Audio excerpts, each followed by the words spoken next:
जैन साहब सुप्रभात। बहुत बहुत ज्यादा स्वागत है आपका। बताएं सर, कौन सा शेयर आज चुना है? कोई नया है कि रिपीट टेलीकास्ट? देखिए, नया आइटम था अनिल जी, बट मैंने आज रिपीट टेलीकास्ट ही दिया है जान। ओके, कोई बात नहीं, बताएं सर। कि क्योंकि रिपीट टेलीकास्ट में भी कई बार क्या होता है अनिल जी की काफी करेक्टेड स्टॉक्स होते हैं और अभी तो बहुत मिल जाएंगे। है। अभी तो बहुत मिल जाएंगे करेक्टेड सारे चीज। बिल्कुल ठीक बात है। नए तो बाद में भी ढूंढ लेंगे, कहाँ जा रहे हैं। हाँ, हाँ। है मेरे पास। बताएं सर। अरे में बट मैं देख रहा हूँ कि मंडे मंडे को दूंगा नया स्टॉक। जी बट जी। एनीवेज, आज का स्टॉक चुनने का रीजन भी यही है कि काफी करेक्शन के बाद कई स्टॉक्स अपने ऐसे लेवल्स पे है जहां पे माउथ वाटरिंग लेवल्स बोल लीजिए, और जब मार्केट्स में माहौल थोड़ा सुधरता हुआ लगता है और स्टॉक्स करेक्टेड है और नीचे से 5-10% ही चले हुए हो, तो वैसे स्टॉक्स को चुनने में ज्यादा फायदा हो सकता है इन्वेस्टर्स के लिए। और जब ये बाउंस करेंगे तो फिर से हम प्रॉफिट बुकिंग भी करवाने की कोशिश करेंगे, और इसीलिए बहुत बड़े बड़े टारगेट्स के साथ नहीं आ रहे हैं। देखिए, टैरिफ वॉर टला जरूर है, खत्म नहीं हुआ। ये स्टेटमेंट आपने बहुत ही बेहतरीन आज सुबह सुबह दिया था, और यही मेरा कहना है कि इतना इजी नहीं है। सो हमें थोड़ा सा कॉशियस हमेशा रहना है, but at the same time quality companies अगर अच्छे भाव पे आता है तो वहां पे भी चुकना नहीं है। वैसी एक कंपनी है केयर रेटिंग्स लिमिटेड, क्योंकि ये इंडस्ट्री बहुत बढ़िया लगती है मुझे, रेटिंग्स वाली इंडस्ट्री। और सारे स्टॉक में हमने केयर रेटिंग्स तो दिया ही है, जेम्स में इसको कम कवर किया मैंने केयर को, और उससे ज्यादा क्रिसिल है। क्रिसिल को इवनिंग शो में बहुत बार दिया, बहुत अच्छा टारगेट्स अचीव है, मल्टी बैगर बना। फिर हमने इकरा देखा, केयर भी है। ये one of the top 3 players ही है in fact, market cap wise, market share wise कोई में नंबर 2, मतलब इकरा और केयर के बीच में चलता है। बट एनीवेज, केयर रेटिंग्स में कुछ तो मैनेजमेंट चेंज हुए थे पास्ट में, उसका भी कुछ पॉजिटिव इंपैक्ट देखने को मिला। But at the same time correction ऐसे लेवल पे हो चुका है कि अपने 200 डेमास के आसपास अब स्टॉक आ चुका है। बट हमें जो टेलविंड्स जो लगती है इंडस्ट्री में, वो है कि इंडिया में कॉर्पोरेट कैपेक्स बढ़ने वाला है, अच्छा पिकअप रहेगा ही, और बॉन्ड मार्केट्स अगर बढ़ते हैं तो सर्टेनली इनको फायदा मिलता है।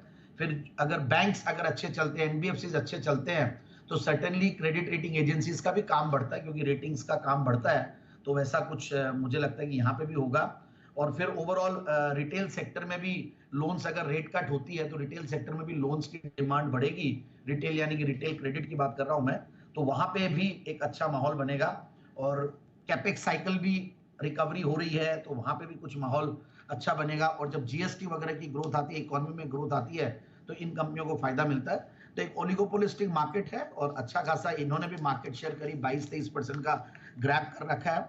और एक बहुत ज्यादा पुरानी कंपनी तो नहीं, बट फिर भी 1993 से कार्यरत एक कंपनी एक अच्छा खासा काम कर रही है, जिसमें इनका 20-21% का रिटर्न ऑन कैपिटल एम्प्लॉयड है, 15% का रिटर्न ऑन इक्विटी है, 10% की ग्रोथ से पिछले 3 साल में ग्रो किया है सेल्स को, और अच्छा खासा डिविडेंड यील्ड है। और मैं एक बार टारगेट पहले देता हूँ, 1290-1350 के टारगेट के लिए स्टॉक को लेना चाहिए। अगेन छोटे टारगेट्स दे रहा हूँ, और ऊपर के लेवल्स 1571 के भी दिखाए हुए हैं, जो कि मुझे लगता है कि वो भी टारगेट अचीव होंगे, ऐसा नहीं है कि नहीं होंगे।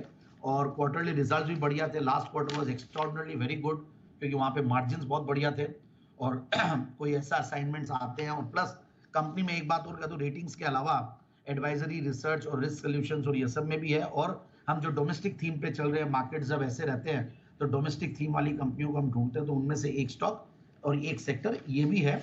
और 24 करोड़ का पैट था दिसंबर 2023 में, उसके सामने 28 करोड़ का पैट, और टीटीएम बेसिस पे भी बहुत ही बेहतरीन टॉप लाइन कंपनी ने किया है। जस्ट दैट मार्जिन्स में प्रेशर कंपटीशन फैक्टर की वजह से आता है। बाकी एफआईआईज और डीआईआईज इंस्टीट्यूशनल कंपनी है, एफआईआईज डीआईआईज मिलकर अच्छा खासा होल्ड करते हैं। और पब्लिक शेयर होल्डिंग में भी देखते हैं तो टाटा स्टील जैसी कंपनी और कुछ बड़े बड़े रिनाउंड नेम्स हैं जो कि इसमें इन्वेस्टेड है। तो मेरे हिसाब से इस स्टॉक को इस लेवल पे लेते हैं तो रिस्क रिवॉर्ड रेशियो भी बढ़िया है, 1050 100 वेमा है, जो कि बहुत ही अच्छा खासा लेवल है।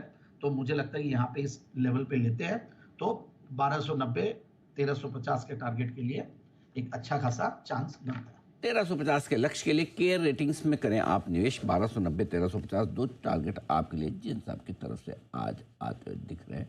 बहुत ही बढ़िया जैन साहब, धन्यवाद इस बेहतरीन पिक के लिए।